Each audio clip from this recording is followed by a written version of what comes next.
तो उस शौक में मुझे भी शौक हुआ कि मैं भी एलएलबी कर लूँ, तो इस वजह से फिर मैंने भी एलएलबी कर ली। मेरी फैमिली वो पॉजिटिव माइंड है, तो मेरे पूरी जो है खानदान में जो है मैं फर्स्ट एडवोकेट हूँ, अच्छा अच्छा। Lady advocate. हम 5 साल तक तो मैं किसी से सलाम भी नहीं करती थी, मैं इतनी अच्छा। कंफ्यूज होती थी और 5 सब साल मुझे तक? 5 साल तक मैंने किसी से सलाम नहीं की। अच्छा। अपने क्लास के लोग जो है ना, बस उनके अलावा 2-3 कंफर्ट जोन। तो मेरी इनको ये सजेशन है कि वो कि मैं इसको एक कभी नहीं केस बोल है जो सकती। मेरी मना पूरी जर्नी में जो है ना, वो समझे शॉर्टेस्ट केस था। फैमिली केसेस में भी हमें 2-2 साल जो है वो हमें चलना पड़ता है, अच्छा। हालांकि वो 6 महीने डिस्पोज ऑफ करने होते हैं। आए अपनी स्टडी पूरी करें, एंजॉय करके फिर प्रैक्टिस में आए। और दूसरी बात ये उनके स्पेशली लेडीज के लिए यहाँ जो सीनियर्स हैं वो इतनी सपोर्ट नहीं करते, सीधी जो बात है। किसी के लिए लॉज एक जैसे हों और जो है गरीबों को भीख मांगने पे मजबूर ना करें, उनको जो है कोई ना कोई बिजनेस, कोई ना कोई ऐसी चीज हम दे सकें तो उसे वो अर्निंग करना सीखें। हमारी भी कुछ ना कोई गरीब है तो उस हिसाब से उसकी फीस लें।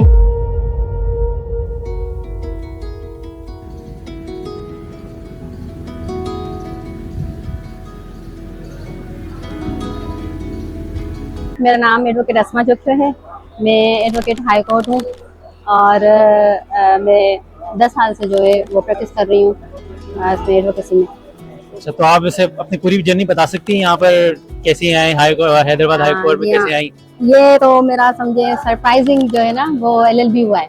मैं स्कूल में जॉब करती थी, तो वहाँ जो हमारे ओनर थे वो भी उसमें एलएलबी के उसमें एडमिशन हुई थी उनकी, वो भी लॉयर्स थे।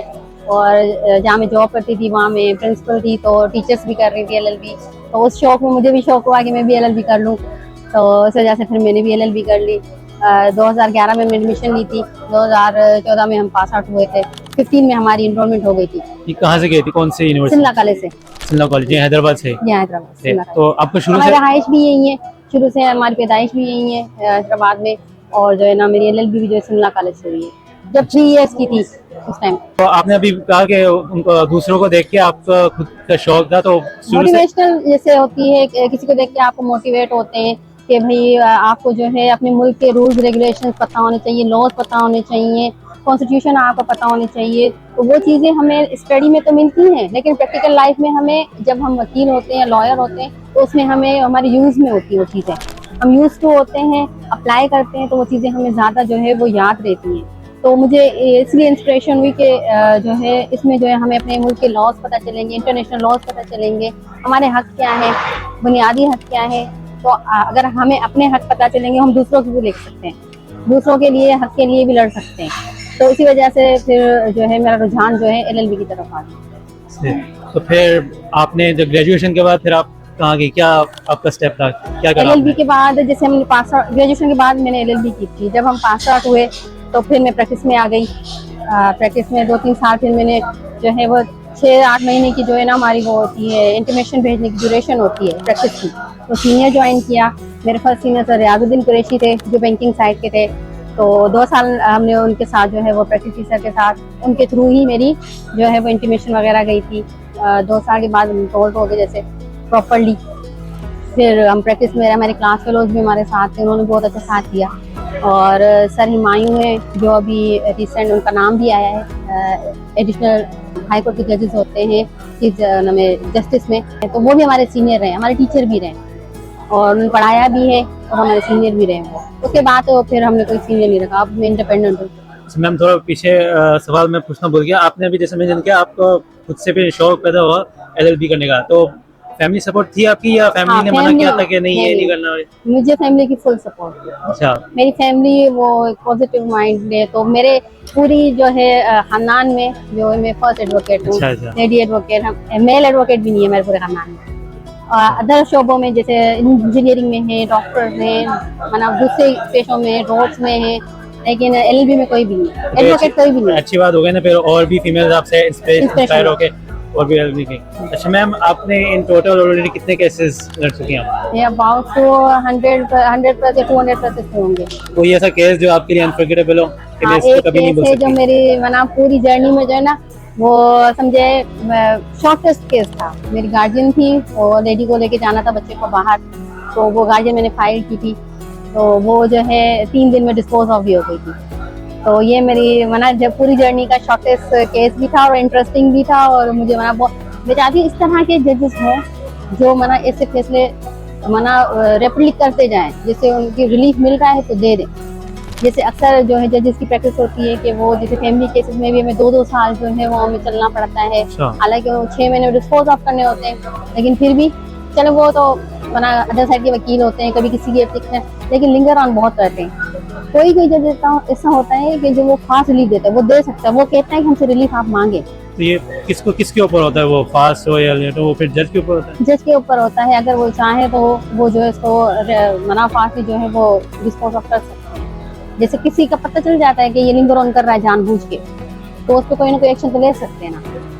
तो ये मेरी जिंदगी का शॉर्टेस्ट जो है ना वो गार्डियन एप्लीकेशन थी, जो 3 दिन में डिस्पोज ऑफ हो गई थी। तो मुझे ये बहुत इंटरेस्टिंग लगता है। That's good ma'am. अच्छा मैम, आजकल मैं जब यूनिवर्सिटी में था तो और भी बहुत सारे यंग एडवोकेट्स भी थे जो एलएलबी कर रहे थे, तो उनके लिए क्या एडवाइस देना चाहेंगी आप, जो specially those females who wants to become an advocate? यही एडवाइस दूंगी, एडवोकेट्स तो बहुत आ रही है, लेकिन ईयरली भी थाउजेंड्स से प्लस इस तरह, क्योंकि कॉलेजेस लॉ कॉलेजेस भी बहुत बन गए हैं। अभी तो जो प्रोग्राम हमारा 3 साल था, फिर आगे चल के 5 का हो गया, अब हमारा दोबारा से 4 इयर्स का प्रोग्राम हो गया एलएलबी का। तो वो अपना वो जर्नी जो है अपनी इंजॉय करें सही तरीके से, उसके बाद प्रैक्टिस में आए। यहाँ ये रुझान बन गया कि स्टूडेंट्स जो है वो ड्यूरिंग जो है एलएलबी की एडमिशन फर्स्ट ईयर लेके और प्रैक्टिस में आ जाते हैं। तो मेरी इनको ये सजेशन है कि वो आए, अपनी स्टडी पूरी करें, इंजॉय करके फिर प्रैक्टिस में आए।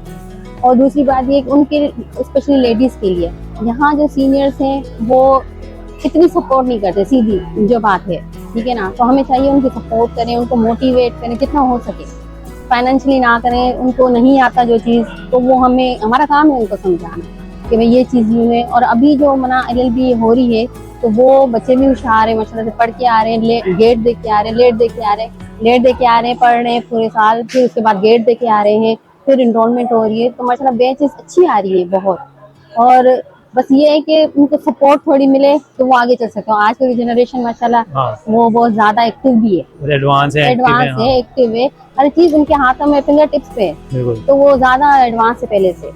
उनको बस अपॉर्चुनिटी मिलनी चाहिए थोड़ी आगे बढ़ने के, मोटिवेशन हो, डिग्रेड ना हो बस बच्चे, ये। बिल्कुल मैम। अच्छा मैम, अगर आज के सिस्टम में आपको चेंज करना चाहेंगी तो आप क्या करेंगी? अगर आपके हाथ में होता कि भाई आप प्राइम मिनिस्टर बन गई तो आप क्या चेंज करना चाहेंगे? ये कि ईमानदारी हो, सब किसी के लिए लॉज एक जैसे हो, और जो है गरीबों को भीख मांगने पे मजबूर ना करें, उनको जो है कोई ना कोई बिजनेस, कोई ना कोई ऐसी चीज हम दे सकें तो उसे वो अर्निंग करना सीखें। जैसे अभी बेनजीर इनकम सपोर्ट है तो उसमें जो है वो लेने के लिए लाइनों में औरतें खड़ी रहती है। अगर हमें कोई फैक्ट्री, कोई मिल, कोई ऐसी कोई चीज़ बना दें तो वो लोग काम भी करें, मेहनत भी, और उनको मतलब अर्निंग भी हो, तो ये चीज़ होनी चाहिए। यहाँ भी जैसे मैं यही चाहूँगी कि मतलब सिस्टम ऐसा हो, जैसे लड़कियों के लिए बहुत मुश्किल होता है। जब हम आए थे तो मैं अपनी मिसाल दूंगी ना, 5 साल तक तो मैं किसी से सलाम भी नहीं करती थी, मैं इतनी कंफ्यूज होती थी। और 5 साल तक मैंने किसी से सलाम नहीं की। अपने क्लास के लोग जो है ना, बस उनके अलावा 2-3 कंफर्ट जोन, बाकी जो है ना मैंने किसी के साथ सलाम। 5 साल के बाद मैं इलेक्शन में आ गई, हाईकोर्ट की इलेक्शन में एमएमसी पे आई थी 2022 में। तो जब फिर मैंने जो है ना सलाम दुआ शुरू की तो सब मुझे ये कहते कि मैडम जो है ना आई थी तो हमें सलाम भी नहीं करती थी, अब तो मैडम सलाम करती हैं, और इतनी वो मासूम थी, अब थोड़ी मैडम एक्टिव हो, तेज हो गई हैं। असल में फिर बोलते हैं कॉन्फिडेंस भी मिल जाता है, कॉन्फिडेंस फिर डेवलप हुआ है। मैं जब एमएनसी हुई उसके बाद डेवलप हुआ है मेरा कॉन्फिडेंस। अच्छा मैम, अभी आपने मेंशन किया जो गरीब लोग हैं उनको भी सपोर्ट देनी चाहिए, सपोर्ट करनी चाहिए। यहाँ पर ऐसे लोग आते हैं जो अफोर्ड नहीं कर सकते तो उनके लिए क्या फैसिलिटीज हैं? हाँ, यहाँ जो लोग आते हैं जैसे अफोर्ड नहीं कर सकते केस की फीस वगैरह, तो यहाँ पे एनजीओ काम करती है, लीगल एड काम करती है, एलएस काम करती है, बहुत सारी एनजीओ काम करती हैं। तो हमारी ये कोशिश होती है, जैसे हम प्राइवेट है, ठीक है ना, हमारी भी ये कोशिश है कोई गरीब है तो उस हिसाब से उसकी फीस लें, या जितना बस खर्चा कर सकता है जितना हो सकता है करते हैं, नहीं तो हम रेफर कर देते हैं। जो हमारे जानने वाले वकील हैं जैसे एनजीओ वगैरह के फ्री के कर रहे हैं, केस ले रहे हैं, तो हम उनको रेफर कर देते हैं। हमारी जितनी हेल्प हो सकती है हम करते हैं। Ma'am thank you so much, आपने टाइम निकाला। कुछ और ऐड करना चाहेंगी, कुछ और कहना चाहेंगी? ना, best wishes for new commerce, और जो है लॉ का शोबा बहुत अच्छा है, ज्वाइन करना चाहिए, कॉन्फिडेंस लेवल बढ़ता है। बिल्कुल ma'am, thank you so much ma'am, thank you so much.